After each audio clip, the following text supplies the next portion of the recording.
The Sullivan family lived on the north side of Waterloo, Iowa. When the Japanese attacked Pearl Harbor on December 7, 1941, the five Sullivan brothers decided they wanted to join the military. They decided that they wanted to enlist in the Navy, and so they enlisted all five of them as long as they could serve on the same ship.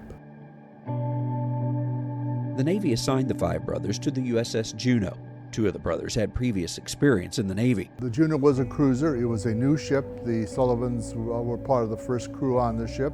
It seems that after all five had seen warfare together early in World War II, there may have been second thoughts about having the entire family aboard one ship. Perhaps they would ask to be separated when they made it back to port, but they never got that chance. On November 13, 1942, the Juneau was part of the Battle of Guadalcanal. The ship survived, but was damaged. It took off the next morning, heading for a station where it could get repaired. And as it pulled out of the Guadalcanal area, a Japanese submarine spotted it, fired, depends on who you listen to, one and or two torpedoes, but it was aimed for a larger ship, the San Francisco, missed that, and hit the cruiser. A powerful explosion ripped apart the ship. Some say it sank in just 1 minute.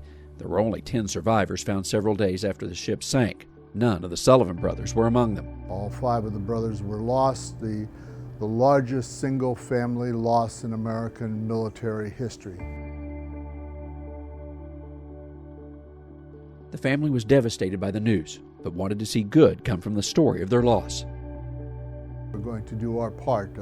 We want to do something for the war effort, and the Navy came up with a plan to escort them around the nation to help sell bonds, to help with recruitment.